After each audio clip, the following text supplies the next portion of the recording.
So it says here that your suggestion is that science in the age of the earth is somehow proof of God? No. At best, what we could do is, if, just hypothetically, if we could scientifically prove the earth is young, that would strongly indicate a supernatural origin of some kind. So the best we could hope for with science is to get to some kind of theism as a pointing direction. But just with science itself, it certainly couldn't get to God in such a way. Based on the science we understand from the Big Bang, it requires that the universe is really old, because a lot of things take an awful lot of time to go in a natural way. But hypothetically, if there was some kind of supreme supernatural being, you guys have probably heard the 5-minute universe concept, which is if there is a supreme supernatural being with truly unlimited power, theoretically, that being could have created the entire universe 5 minutes ago and planted false memories in our mind. And we would have no way to disprove that from that perspective. So are you... What is a supernatural being? Can you explain that to us first? Like, we're trying to talk about if you're saying if the world was this many years old instead of that, then the only explanation would be a powerful supernatural being being responsible for it. Is that what you're suggesting? Am I understanding you properly? I'm saying that the most logical explanation would be some being which would have to exist outside of the universe. Basically, if we could prove naturalistic origins are impossible. Outside of the universe, meaning outside of like this universe or all the universes, outside of space and time? What do you mean by outside of universe? What we understand. Outside so of something that is, can you explain to me how could something be outside of space and time? Like, can you explain that? Because something that is outside of space and time means that it exists nowhere in space and exists in no time. That is the very definition of not existing, right? If something exists at no time and no place, that is the very definition of not existing. Huh? Do we all agree that the statement "true things are true" is a true statement, and that statement would be true even if none of us were around? Can we all agree that concept? Even if one of us was what? 1 + 1 = 2.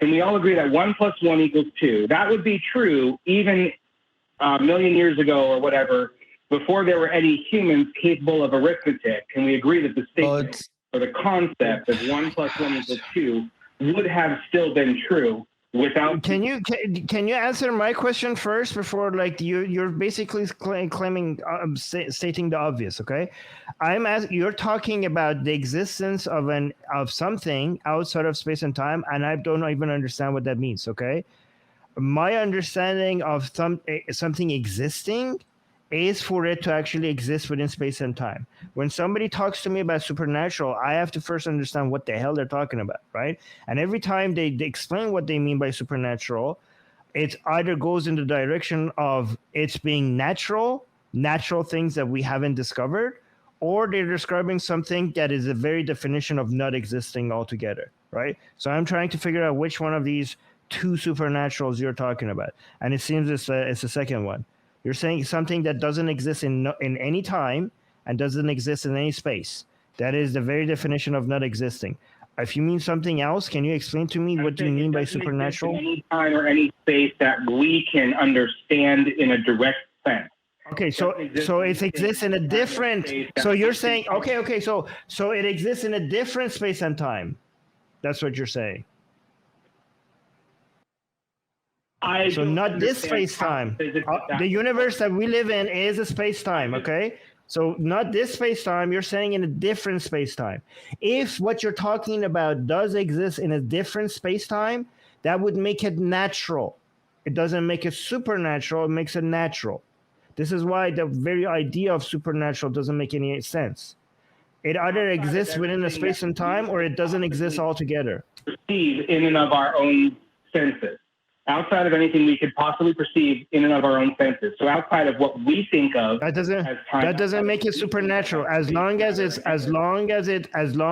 exists within space and time, even if our senses cannot detect it, it still makes it natural.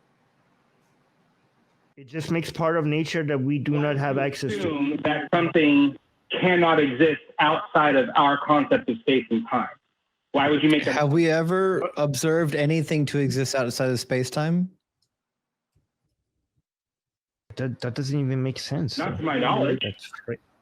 Right, so you're positing something that, as far as we know, isn't actually possible, right? So you're saying that God exists outside of space and time, yet we've never observed anything existing outside of space and time. We would need evidence first that such a thing could actually happen, but I don't think that there's evidence of it, and I don't even think it's logically coherent, because if you exist outside of space-time, meaning you don't exist within time, you can't do anything.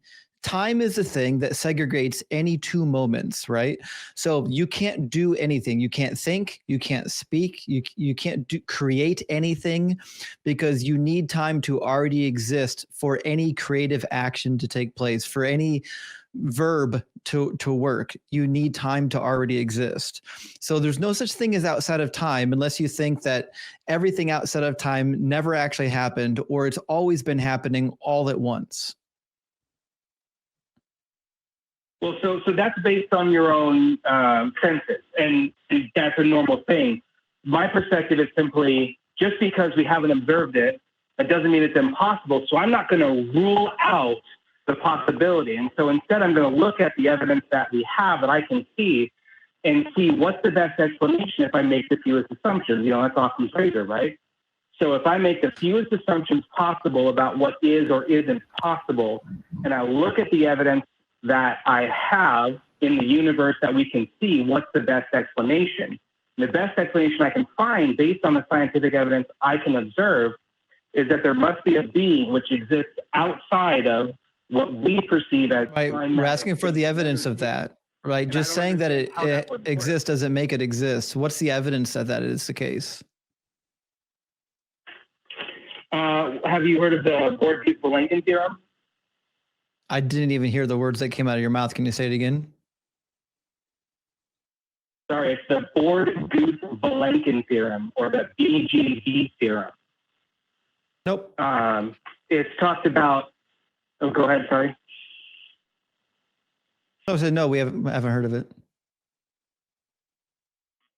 The short version is there's a little bit of debate about it, but it was a paper that they put together that essentially, if I understand correctly, and I'm not a scientist, I just love science.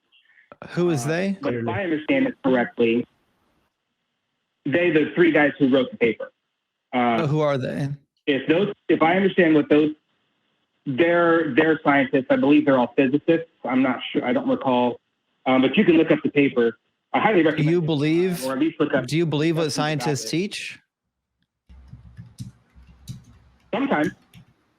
Okay, so you just pick and choose the stuff that you teach. Okay, cool.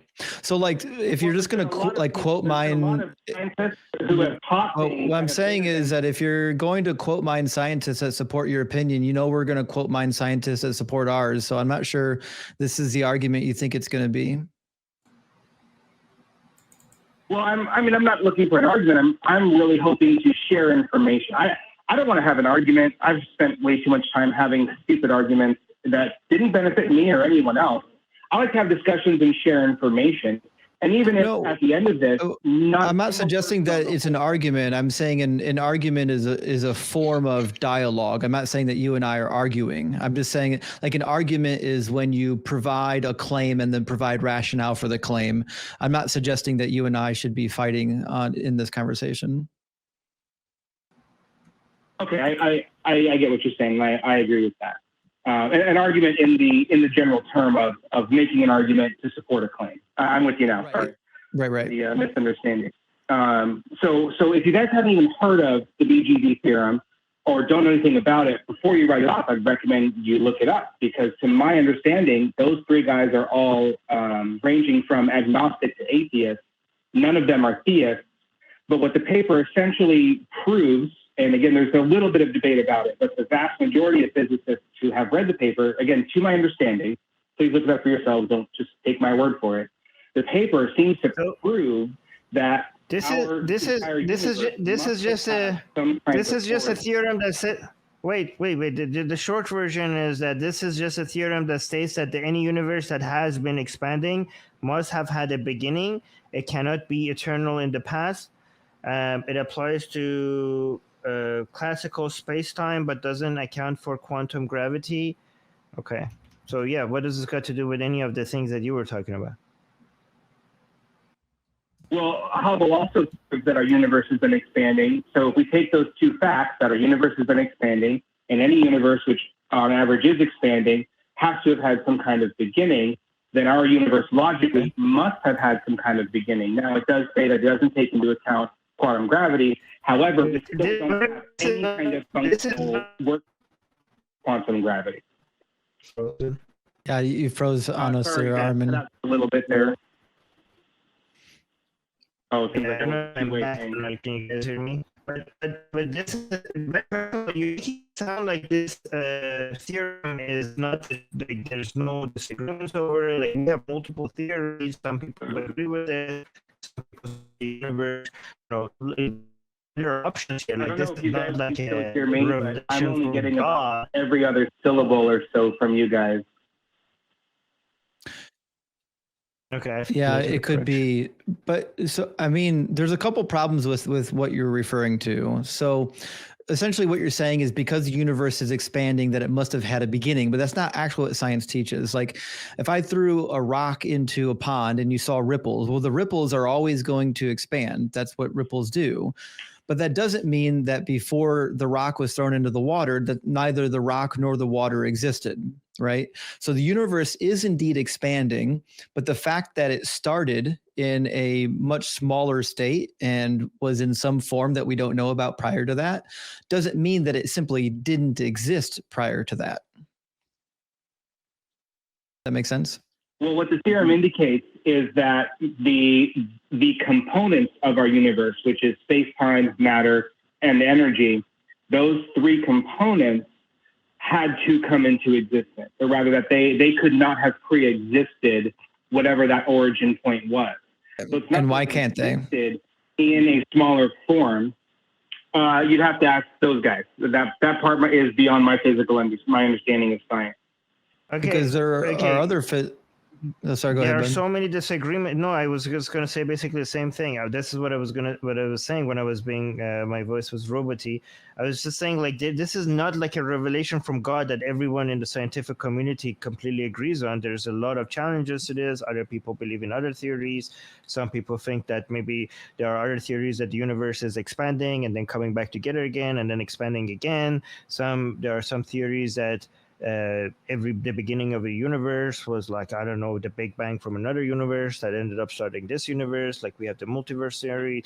Like this is not like set in stone that the scientific community has just introduced this and everybody is like, yeah, okay, this is it. We all completely agree with this and then close the chapter and just moved on.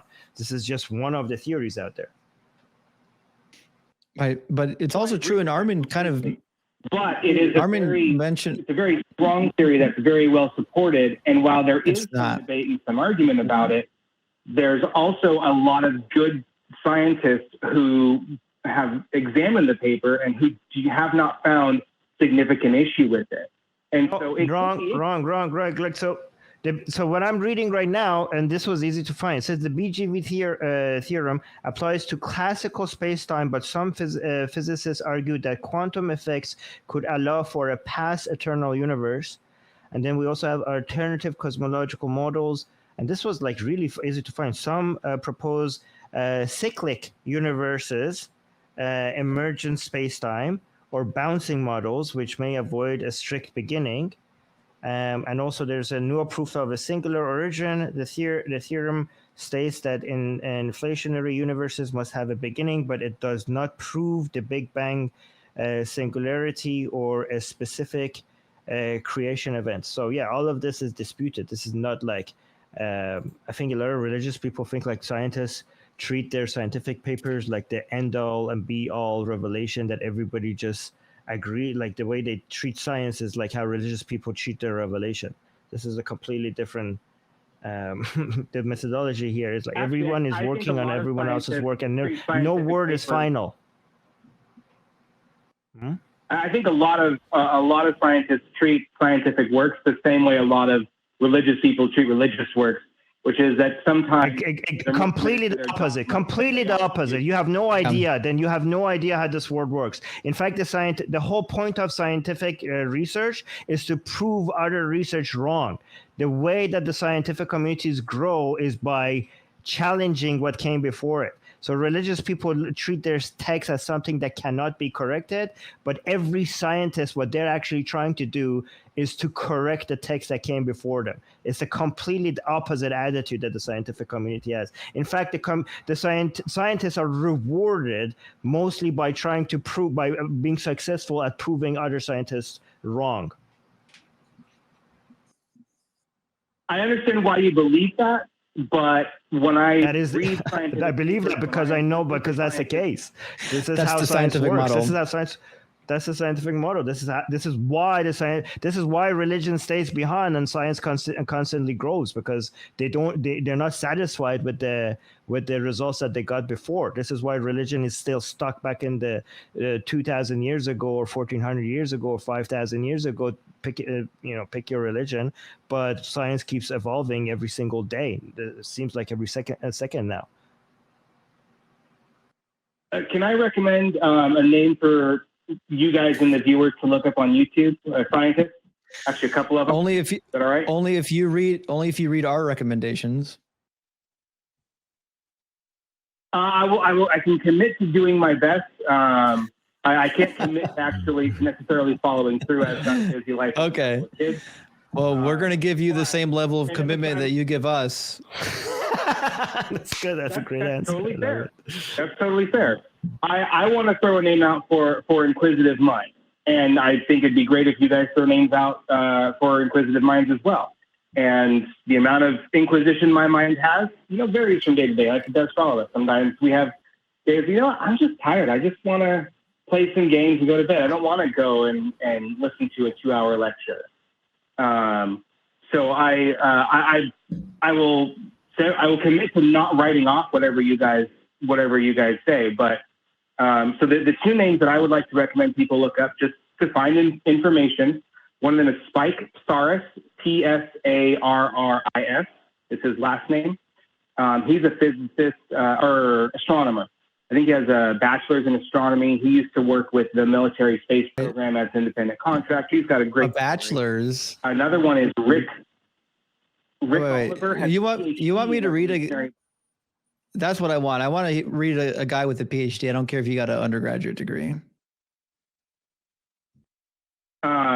Well, the question is, does truth matter whether you have a degree or not? Well, when it comes to like a scientific field, yeah.